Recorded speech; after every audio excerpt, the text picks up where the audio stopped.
दीदी के साथ बदलते भारत की शान।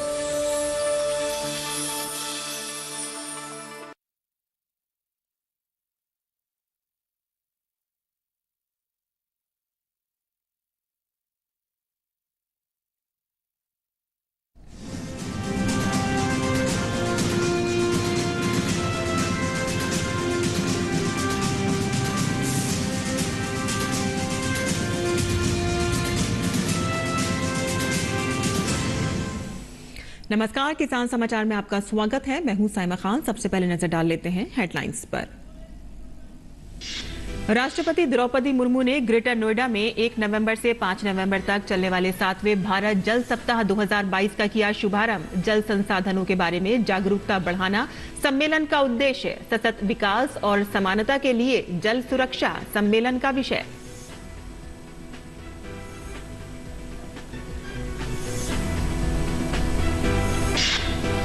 प्रधानमंत्री नरेंद्र मोदी ने गुजरात को दी कई विकास परियोजनाओं की सौगात। बनासकांठा के थराद में जल आपूर्ति से संबंधित 8,000 करोड़ रुपए से अधिक की परियोजनाओं की शुरुआत। क्षेत्र में पानी की आपूर्ति बढ़ाने से किसानों को होगा फायदा।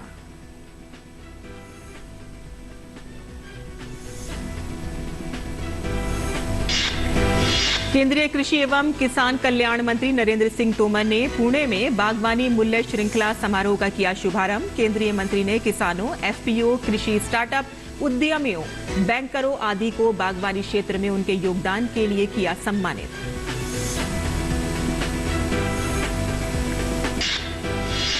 नई दिल्ली के प्रगति मैदान में इंडिया केम 2022 का 2 नवंबर को किया जाएगा आयोजन। केंद्रीय रसायन एवं उर्वरक मंत्री 12वीं द्विवार्षिक अंतर्राष्ट्रीय प्रदर्शनी और सम्मेलन का करेंगे उद्घाटन।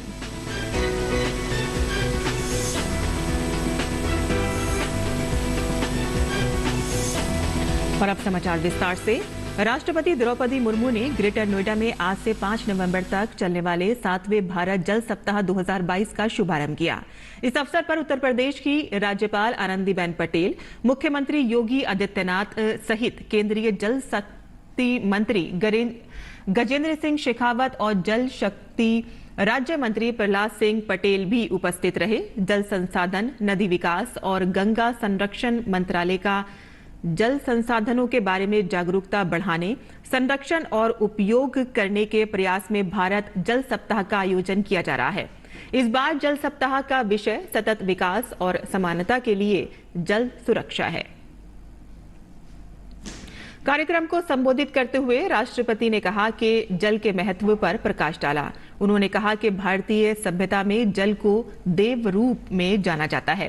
उन्होंने कहा कि जल के बिना जीवन की कल्पना नहीं की जा सकती। भारतीय सभ्यता में पानी का दैव रूप में जाना जाता है।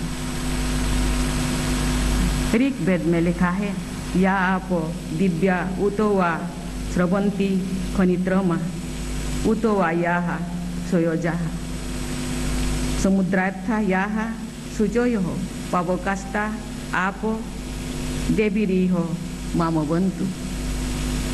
अर्थात जो जल अंतरिक्ष से उत्पन्न होते हैं, नदी के रूप में बहते हैं, जो खोदकर निकाला जाते हैं अथवा जो अपने आप उत्पन्न होकर सागर की ओर गति करते हैं, जो दीप्तियुक्त पवित्र करने वाले हैं, ये देवी रूप जल यहाँ हमारा रक्षा करे।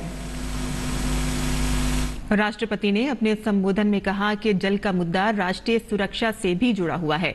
उन्होंने कहा कि जल संरक्षण और प्रबंधन के लिए अंतर्राष्ट्रीय सहयोग आवश्यक है। इस वाटर वीक के दौरान जल से जुड़े विभिन्न विषयों पर सेमिनार और अन्य कार्यक्रम आयोजन किए जाएंगे, जिनमें न सिर्फ जल संरक्षण बल्कि पर्यावरण, कृषि और विकास से जुड़े अनेक पहलुओं पर भी चर्चा होगी। ये मुद्दे सिर्फ भारत ही नहीं बल्कि पूरे विश्व के लिए प्रासंगिक है। जल का मुद्दा राष्ट्रीय सुरक्षा से भी जुड़ा हुआ है, क्योंकि उपलब्ध फ्रेश वाटर का बहुत बड़ा हिस्सा 2 या अधिक देशों के बीच में फैला हुआ है। ये संयुक्त जल संसाधन किसी भी देश द्वारा दूसरे देश के खिलाफ हथियार के रूप में प्रयोग किया जा सकता है और अंतर्राष्ट्रीय संघर्ष का रूप ले सकता है। इसलिए जल संरक्षण और प्रबंधन में अंतर्राष्ट्रीय सहयोग का भी आवश्यक है। भारत जल सप्ताह 2022 में शामिल हुए केंद्रीय जल शक्ति मंत्री गजेंद्र सिंह शेखावत ने कहा कि जल संकट वैश्वीकरण संकट है जो किसी एक देश या समाज से नहीं सुलझेगा। इसके साथ ही उन्होंने कहा कि बढ़ती अर्थव्यवस्था को देखते हुए पानी की निरंतर उपलब्धता हमारे लिए एक बड़ा विषय है और इसके लिए इसका समाधान जरूरी है। उन्होंने कहा कि भारत जल सप्ताह पानी से जुड़ी समस्याओं पर मंथन करेगा। बढ़ता हुआ अर्बनाइजेशन, क्लाइमेट का होता हुआ परिवर्तन, बेमौसम सूखा, बेमौसम आने वाली बाढ़, जल प्रदूषण आदि चुनौतियों ने जल के संकट को वैश्विक संकट के रूप में परिवर्तित किया है। इंडिया वाटर वीक इन सभी चुनौतियों पर चर्चा करने के साथ साथ सस्टेनेबल डेवलपमेंट और उसके लिए जल संसाधनों के बेहतर प्रबंधन और सार्थक समाधान खोजने के लिहाज से दुनिया भर के जल क्षेत्र में काम करने वाले सभी स्टेक होल्डर्स को एक साथ लाने का भारत द्वारा किया गया एक अनूठा प्रयास है। उत्तर प्रदेश के मुख्यमंत्री योगी आदित्यनाथ ने कार्यक्रम को संबोधित करते हुए कहा कि जल है तो जीवन है। उन्होंने अपने संबोधन में कहा कि उत्तर प्रदेश में पर्याप्त मात्रा में जल संसाधन है। उन्होंने कहा कि आजादी के अमृत महोत्सव वर्ष पर हम सबका जल संरक्षण का संकल्प होना चाहिए। हमारी मान्यता है कि जल है तो जीवन है, यानी जल की पर्याप्त उपलब्धता इस क्षेत्र में जीवन की अनुकूलता को ही उसके नजदीक लेके आया है और जल की पर्याप्त उपलब्धता आज भी हम सबके सामने है। उत्तर प्रदेश देश के अंदर भूगर्भीय जल हो या फिर सरफेस वाटर की उपलब्धता का हो, दोनों में हमारे पास पर्याप्त मात्रा में जल संसाधन प्रदेश के अंदर उपलब्ध है। गुजरात यात्रा के दूसरे दिन पीएम मोदी ने राज्य में विकास परियोजनाओं की शुरुआत करते हुए बनासकांठा के थराद में जल आपूर्ति से जुड़ी 8,000 करोड़ रुपए से अधिक की परियोजनाओं की सौगात दी। पीएम मोदी ने मुख्य नर्मदा नहर से कसारा दंतेवाड़ा पाइपलाइन सहित कई परियोजनाओं की यहां पर आधारशिला रखी, जिस पर 1,560 करोड़ रुपए का खर्च का अनुमान है। इस परियोजना से पानी की आपूर्ति बढ़ेगी और क्षेत्र के किसानों के लिए फायदेमंद साबित होगी। इस दौरान कई परियोजनाओं की घोषणा भी की गई, जिसमें सुजलाम सुफलाम नहर को मजबूत करना, मोडेरा मोती दाऊ पाइपलाइन का मुक्तेश्वर बांध कर्मावत झील तक विस्तार और संतालपुर तालुका के 11 गांवों के लिए लिफ्ट सिंचाई योजना शामिल है। અને આ પાણીની મુસીબતે ખેતીનું જીવન પણ મુશ્કેલ કરી દીધેલું। અહીંયા કોઈ જમીન વેચવા નીકળે ને તો લેવા કોઈ ના આવે એવા દિવસો હતા। અને આપણે નીચે બોર કરીને પાણી ખેંચવા કોશિશ કરીએ, વીજળી માટે આંદોલનો ચલાવીએ, મોદીના પુતળા મારીએ, આ બધું કર્યું આપણે, કારણ કે લોકોએ उम्मीद छोड़ दी थी गुजराना जमाना में। परंतु साथियों, जયારે આપના સેવક બનીને, આપના સાથી બનીને, આપની મુસીબતોને બરાબર સમજીને, નેક નિયતથી, પૂરી નિષ્ઠાથી કામ કર્યું तो कठिन में कठिन लक्ष्य पर આપણે प्राप्त કરી શકે। केंद्रीय कृषि एवं किसान कल्याण मंत्री नरेंद्र सिंह तोमर की अध्यक्षता में 1 से 2 नवंबर 2022 को मैनीकॉम पुणे में भारत में बागवानी मूल्य श्रृंखला का विस्तार, अवसर एवं संभावनाएं विषय पर कार्यक्रम आयोजित किया जा रहा है। नरेंद्र सिंह तोमर ने मंगलवार को कार्यक्रम का उद्घाटन किया। कार्यक्रम में सम्मान समारोह का उद्देश्य किसानों, एफपीओ, स्टार्टअप आदि द्वारा बागवानी क्षेत्र में किए गए प्रयासों का पहचान दिलाना है। इस दौरान केंद्रीय मंत्री ने 2 दिवसीय कार्यक्रम में प्रदर्शनी का अवलोकन किया। गौरतलब है कि एकीकृत बागवानी विकास मिशन के तहत लगभग 22.18 मिलियन टन क्षमता के कोल्ड स्टोरेज स्थापित किए गए हैं, जिससे देश में कुल क्षमता लगभग 38.10 मिलियन टन हो गई है। बागवानी क्षेत्र में उत्पादों के उत्पादन में लगातार वृद्धि हुई है तथा सब्जियों का उत्पादन 204.83 मिलियन टन तक का पहुंच गया है। वर्ष 2021-22 में कुल बागवानी उत्पादन लगभग 342.33 मिलियन टन होने का अनुमान है, जो वर्ष 2020-21 की तुलना में लगभग 7.73 मिलियन टन की वृद्धि को दर्शाता है। कमलम फल जैसी उच्च मूल्य वाली बागवानी फसलों की उत्पादकता से किसानों को उनकी आय में वृद्धि करने का अवसर मिलता है। बागवानी पर समुचित ध्यान केंद्रित करने से उत्पादन और निर्यात बढ़ने के अलावा बागवानी उत्पादों में 7 गुना वृद्धि से पोषण, सुरक्षा, रोजगार अवसरों में वृद्धि हुई है। बागवानी निर्यात में भारत एक प्रमुख देश है, जो आम, केला और अनार जैसी फसलों के उत्पादन में शीर्ष स्थान पर है। बागवानी क्षेत्र में फूलों की खेती एक उभरता हुआ उद्योग बना हुआ है और इसे 100% निर्यात उन्मुख दर्जा दिया गया है, जिससे महत्वपूर्ण अवसरों का संकेत मिलता है। विश्व स्तर पर स्वीकृत बेहतर कृषि पद्धतियों को अपनाने और तकनीकी नवाचार का साथ मिलने से बागवानी क्षेत्र का परिदृश्य बदल रहा है और फसल कटाई के बाद होने वाले नुकसान को कम करने और कृषि स्तर पर मूल्य संवर्धन गतिविधियों का विस्तार करने से किसानों की आय में वृद्धि हो सकती है। बागवानी के क्षेत्र में भारत, इजराइल और भारत डच सहयोग के माध्यम से 44 उत्कृष्ट केंद्र स्थापित किए गए हैं और कृषि जीडीपी में बागवानी का योगदान 30.4% है। आम, केला, पपीता, चीकू, अनार और आंवला जैसे फलों के उत्पादन में भारत विश्व में प्रथम स्थान पर है। भारत विश्व में मसालों का सबसे बड़ा उत्पादक और निर्यातक देश है। भारत 10.81 मिलियन टन के साथ उत्पादकता में शीर्ष स्थान पर है। और आगे बढ़ते हैं, जहां जीएम सरसों का लेकर उठ रही चिंताओं को कृषि विशेषज्ञों ने खारिज किया है और कहा है कि जीएम सरसों के उपयोग से देश तिलहन के उत्पादन में आत्मनिर्भरता की ओर तेजी से बढ़ेगा और इस कदम से खाद्य तेलों के मोर्चे पर भारत की अन्य देशों पर निर्भरता भी कम होगी। देखते हैं ओपी यादव की ये खास रिपोर्ट। खाद्य तेल के उत्पादन में आत्मनिर्भर बनने की दिशा में देश लगातार आगे बढ़ रहा है। इसके लिए तिलहनी फसलों की खेती का रकबा बढ़ाया जा रहा है, तो उन्नत किस्म के बीजों से उत्पादकता बढ़ाने पर भी फोकस है। सरकार ने अब एक और बड़ा फैसला लिया है, जिसके तहत देश में अब जीएम सरसों की पैदावार का रास्ता खुल गया है। अब जेनेटिक इंजीनियरिंग मूल्यांकन समिति यानी जीईएसी ने जीएम सरसों को व्यावसायिक खेती के लिए मंजूरी दे दी है। जीएम सरसों यानी अनुवांशिक रूप से संशोधित सरसों की खेती से तेल का उत्पादन बढ़ाने में खास मदद मिलेगी। ये इसलिए भी महत्वपूर्ण फैसला माना जा रहा है क्योंकि भारत अभी भी अपनी जरूरत का लगभग 70% खाद्य तेल आयात करते हैं, जिसमें 1 लाख करोड़ रुपए से ज्यादा खर्च होता है। फिलहाल जीएम सरसों की हाइब्रिड किस्म धारा मस्टर्ड हाइब्रिड 11 को जीईएसी से मंजूरी मिली है। ये फैसला ऐसे समय आया जब पिछले कुछ सालों में देश में खाद्य तेलों की कीमतें लगातार बढ़ती जा रही है। जानकारों की माने तो सरकार के इस फैसले से देश तिलहन उत्पादन के लिहाज से आत्मनिर्भरता की तरफ तेजी से बढ़ेगा।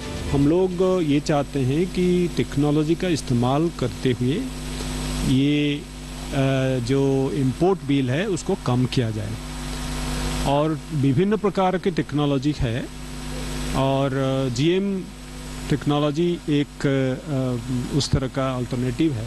जो भी प्रक्रिया है टेस्टिंग का, डेमोन्स्ट्रेशन का, वो किया जाएगा और उसके द्वारा अगर ये हमें फ़ायदा 20% का देता है तो उससे ज़रूर हमारे इंपोर्ट में फ़र्क पड़ेगा और आगे इस तरह के टेक्नोलॉजी दूसरे फसल में भी इस्तेमाल कर पाएंगे और विशेष रूप में तिलहनी फसलों में अगर ये इस्तेमाल होगा हमारा आयात उससे कम होगा। जीएम फसलों को लेकर कई प्रकार की चिंताएं व्यक्त की जा रही है, लेकिन कृषि वैज्ञानिकों का स्पष्ट कहना है कि जीएम सरसों से किसी भी प्रकार की चिंता की जरूरत नहीं है। इससे और नई हाइब्रिड्स आ सकती हैं, बहुत अच्छी टेक्नोलॉजी को यूज़ करके। और अब हमारा पब्लिक और प्राइवेट सेक्टर दोनों ही स्ट्रॉन्ग है सीड सेक्टर में, तो दोनों ही इसका फ़ायदा ले पाएंगे और आगे बढ़ पाएंगे। और मैं समझता हूँ कि अगले 2-3 साल के अंदर हमारी सरसों की प्रोडक्शन हम बढ़ा पाएंगे। कुछ कंसर्न्स लोग एक्सप्रेस कर रहे हैं, तो जो हर्बिसाइड को जनरल क्रॉप के लिए रिलीज नहीं किया गया, इसमें साफ कहा गया है कि सिर्फ सीड प्रोडक्शन के लिए, तो उसका कंसर्न क्यों लोग अननेसेसरली शो कर रहे हैं? ये तो मतलब ब्लैक एंड वाइट में है ना भाई, तो इसको तो देखा जा सकता है। और ये इंफॉर्मेशन, मिस इन्फॉर्मेशन जब किसानों तक पहुंचती है, जनरल पब्लिक तक पहुंचती है, तो उसका टेक्नोलॉजी का नुकसान होता है। विशेषज्ञों के मुताबिक जीएम सरसों का पर्यावरण या स्वास्थ्य पर कोई प्रतिकूल प्रभाव नहीं पड़ेगा और ये किसानों और उपभोक्ताओं सभी के लिए मुनाफे का सौदा होगा। DMH-11 जो गवर्नमेंट ने मंजूरी जो दी है, एक बहुत खुशी की बात है और एक ये बहुत बड़ा कदम साबित होगी आगे आने वाले समय में कि इस टेक्नोलॉजी द्वारा DMH-11 जैसे और उससे भी और अच्छे हाइब्रिड सरसों में तैयार होंगे और उनकी प्रोडक्टिविटी डबल होने की भी संभावना है और जिसके चलते हुए हम हमारा टोटल जो प्रोडक्शन है, उत्पादन है, उसको हम बढ़ा सकते हैं और हमारी ये जो निर्भरता आयात करने पर जो बनी हुई है उसको हम कम कर सकें और हम खुद अपने ही देश में अपने ही एडिबल ऑयल प्रोडक्शन को बढ़ाकर आत्मनिर्भर बने। ये हमारा पूरा उम्मीद है, साइंटिस्ट की पूरी नेशनल एकेडमी, हम लोग ऐसा फील करते हैं। कृषि विशेषज्ञों का कहना है कि देश में जितना भी खाद्य तेल आयात किया जाता है उनमें से बहुत बड़ी मात्रा में वो खाद्य तेल है जो जीएम फसलों से उत्पादित किया जाता है। इस लिहाज से देश में पहले से ही जीएम फसलों से उत्पादित खाद्य तेल का इस्तेमाल हो रहा है, तो इसको लेकर ज्यादा चिंता करने की जरूरत नहीं है। हमारे खाद्य तेल है वो हमारी जरूरत है, तो खाद्य तेलों की प्रोडक्टिविटी कैसे बढ़ाएंगे, उस पॉइंट ऑफ व्यू से जो ये जो पहल अभी निकल के सामने आई है, इसका जो है भरपूर फायदा मिलेगा। जब हमें प्रोडक्टिविटी बढ़ानी होती है तो हम ये भी कहते हैं कि बहुत सारे कंपोनेंट के साथ साथ संकर किस्मों का चयन करना बहुत जरूरी है। तो ये नई संकर किस्में जो है उसको तैयार करने में एक तरह का ये रास्ता खुल गया है, क्योंकि संकर किस्मों में यही कहा जाता है कम से कम भी इसमें 1.5 से 2 गुना जो उपज है वो अधिक मिलती है। और सरसों एक खाद्य तेलों में बड़ी महत्वपूर्ण फसल है, सोयाबीन और जो है मूंगफली के बाद।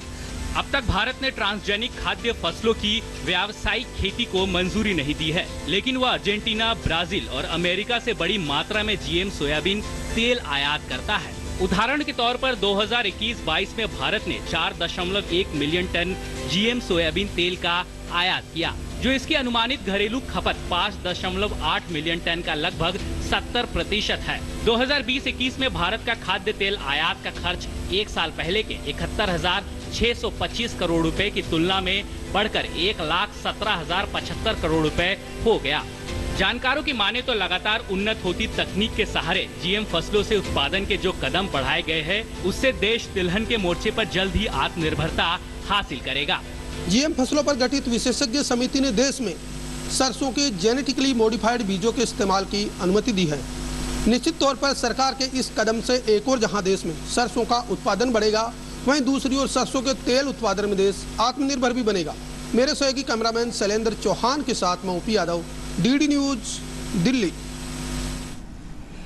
और केंद्रीय स्वास्थ्य एवं परिवार कल्याण और रसायन एवं उर्वरक मंत्री डॉक्टर मनसुख मांडविया 2 नवंबर 2022 को नई दिल्ली के प्रगति मैदान में vision 2030 chemicals and petrochemicals build India विषय के साथ इंडिया केम 2022 का उद्घाटन करेंगे। इंडिया केम 2022 इस क्षेत्र में सतत विकास के लिए सरकार की नीति का प्रदर्शन करने के साथ साथ राष्ट्रीय और अंतर्राष्ट्रीय प्लेयर्स को बातचीत करने, नॉलेज एक्सचेंज करने और आपसी सहयोग बनाने के लिए एक मंच प्रदान करेगा। ये आयोजन विषय रूप से पेट्रोलियम, रसायन और पेट्रोकेमिकल्स निवेश क्षेत्रों में निवेश के अवसरों को भी उजागर करेगा और देश को आत्मनिर्भर बनाने के लिए मेक इन इंडिया पहल पर ध्यान केंद्रित करेगा।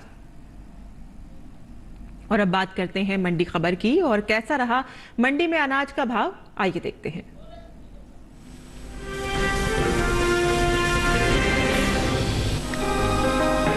कृषि उपज मंडियों में मूंग की आवक सामान्य है। सोमवार को कृषि उपज मंडियों में मूंग के कारोबार में उतार चढ़ाव रहा। एक्वाक नेट के अनुसार राजस्थान की कोटा मंडी में 29 अक्टूबर को मूंग का भाव 5,900 रुपए था, जो 31 अक्टूबर को 130 रुपए की बढ़ोतरी के बाद 6,030 रुपए हो गया। उत्तर प्रदेश की आगरा मंडी में 29 अक्टूबर को मूंग का भाव था 6,450 रुपए, जो 20 रुपए की तेजी के बाद 31 अक्टूबर को 6,470 रुपए हो गया। उत्तर प्रदेश की अलीगढ़ मंडी में 29 अक्टूबर को मूंग का भाव रहा 6,460 रुपए।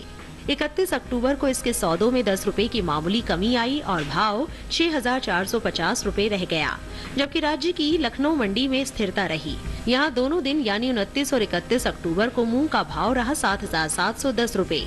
सरकार ने खरीफ सीजन 2022-23 की फसलों पर न्यूनतम समर्थन मूल्य में भारी बढ़ोतरी की है। साल 2021-22 में मूंग का न्यूनतम समर्थन मूल्य 7,275 रुपए क्विंटल था, जिसमें साल 2022-23 के लिए 480 रुपए की भारी बढ़ोतरी की गई है। इसके बाद मूंग का न्यूनतम समर्थन मूल्य 7,755 रुपए क्विंटल हो गया। बता दें कि इस साल घरेलू स्तर पर मूंग की पैदावार में कमी देखने को मिल सकती है। देश में मूंग की पैदावार बीते साल के मुकाबले 3 लाख टन कम होने का अनुमान जताया गया है।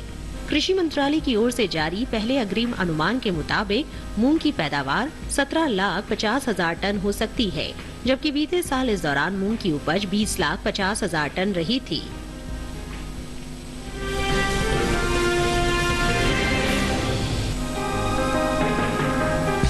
कृषि उपज मंडियों में धान की आवक सामान्य है। सोमवार को ज्यादातर मंडियों में धान की खरीद मिले जुले रुख के साथ हुई। एक्वाक नेट के अनुसार राजस्थान की कोटा मंडी में 29 अक्टूबर को धान का भाव रहा 2,750 रुपए, जो 31 अक्टूबर को 250 रुपए की तेजी के बाद 3,000 रुपए हो गया। वहीं उत्तर प्रदेश की अलीगढ़ मंडी में 29 अक्टूबर को धान का भाव था 2,620 रुपए। 31 अक्टूबर को 30 रुपए की बढ़ोतरी के बाद भाव 2,650 रुपए हो गया। राज्य की बदायूं मंडी में 29 अक्टूबर को धान की खरीद 2,500 रुपए पर हुई। 31 अक्टूबर को 100 रुपए की नरमी आई और भाव 2,400 रुपए रह गया। वहीं पंजाब की जलालाबाद मंडी में भी बीते 2 दिनों के दौरान धान के भाव स्थिर रहे। यहां 29 और 31 अक्टूबर को धान 2,060 रुपए पर बिकी। एपीडा की ओर से जारी आंकड़ों के अनुसार भारत ने साल 2022 में अप्रैल से जुलाई महीने के दौरान करीब 73,20,227 टन चावल का निर्यात किया है। इस दौरान बासमती चावल के निर्यात में बढ़त देखने को मिली है।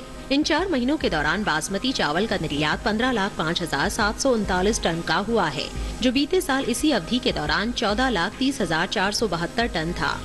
इसी तरह साल 2022 में अप्रैल से जुलाई के दौरान देश से होने वाला गैर बासमती चावल का निर्यात भी बीते साल के मुकाबले बढ़ा है। एपीडा के मुताबिक गैर बासमती चावल के निर्यात में 5,28,958 टन की बढ़ोतरी देखने को मिली है। साल 2022 में इन 4 महीनों के दौरान देश से 58,14,488 टन गैर बासमती चावल का निर्यात हुआ है, जबकि बीते साल इस दौरान निर्यात महज 52,85,530 टन था।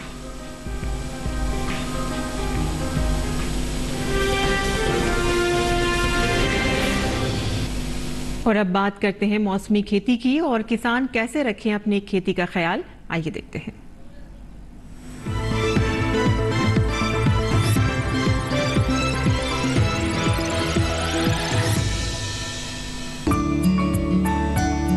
केरल में धान की रुपाई कर ले। धान के खेत में जरूरी उर्वरक का इस्तेमाल करें। धान के खेत से घास फूस निकाल सकते हैं। धान के खेत में सिंचाई करते रहें। किसान नारियल के खेत से जल निकासी का प्रबंध कर ले। साथ ही नारियल के खेत में सिंचाई करें। यही नारियल के खेत में जरूरी उर्वरक का प्रयोग कर ले। अभी केले की रुपाई कर सकते हैं। केले के खेत में निराई करते रहें। यहाँ के किसान केले के खेत में जरूरी उर्वरक डालें। इसके अलावा काली मिर्च के खेत में भी जरूरी उर्वरक का इस्तेमाल कर सकते हैं।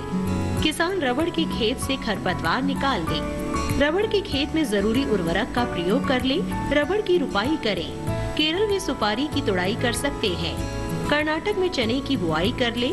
किसान कुसुम और सूरजमुखी की बुआई कर सकते हैं। यहाँ काबुली चने की बुआई करते रहें। इसके साथ ही गन्ने की रुपाई कर ले। वहीं ज्वार की बुआई के लिए समय उपयुक्त है। इसके अलावा सोयाबीन और मूंगफली की कटाई करें। अभी अरहर में कीट लगने का अंदेशा बना हुआ है। ऐसे में अरहर में कीटों से बचाव के लिए कृषि विशेषज्ञों की सलाह से कीटनाशक का छिड़काव करें। किसान धान की कटाई कर सकते हैं। इस समय केले की रुपाई कर ले। केले के खेत में जरूरी उर्वरक का इस्तेमाल करते रहें। कर्नाटक में सुपारी की तोड़ाई करें, सुपारी के खेत में जरूरी उर्वरक डालें।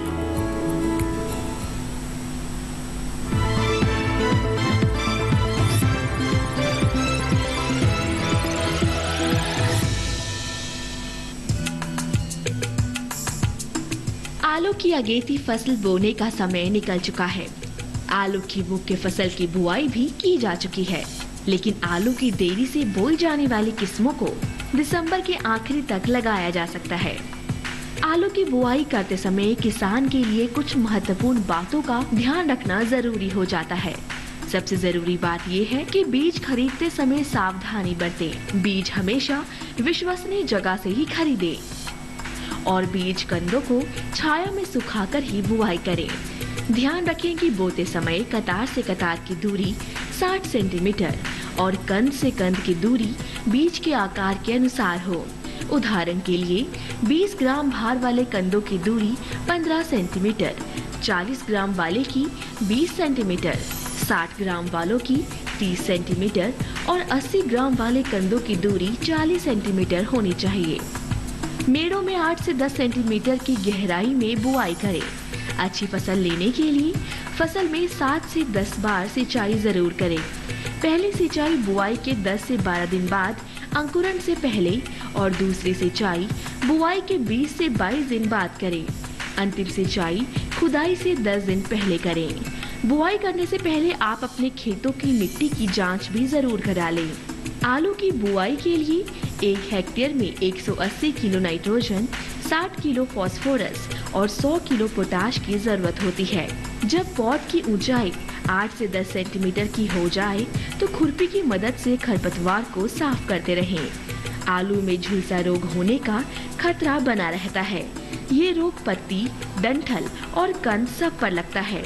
झुलसा रोग होने पर पत्तियों पर हल्के पीले धब्बे दिखाई देने लगते हैं। ध्यान रहे कि फसल में किसी भी तरह का छिड़काव करने से पहले कृषि विशेषज्ञों की सलाह जरूर लें। आप अपने नजदीकी कृषि विज्ञान केंद्रों से भी खेती से जुड़ी जानकारी ले सकते हैं।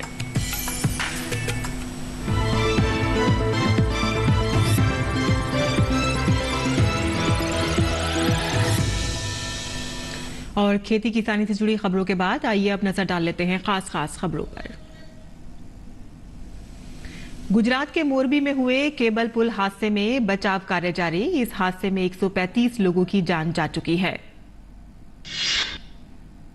गुजरात के मोरबी जिले में केबल ब्रिज गिरने का मामला सुप्रीम कोर्ट पहुंचा। मामले की जांच शुरू करने के लिए न्यायिक आयोग के गठन का तुरंत निर्देश देने की मांग।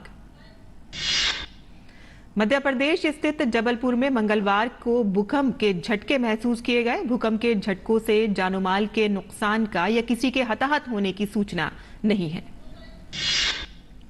दिल्ली एनसीआर में वायु गुणवत्ता की स्थिति खराब श्रेणी में बनी हुई है। दिल्ली में मंगलवार को वायु गुणवत्ता सूचकांक 385 के आसपास दर्ज किया गया।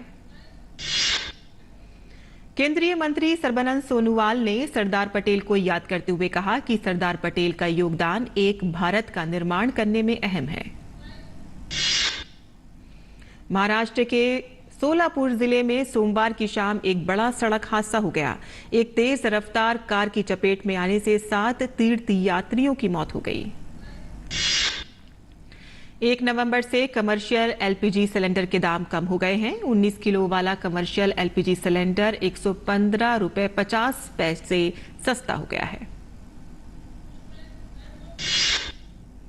किसान समाचार में आज के लिए बस इतना ही। अनुमति दें। नमस्कार।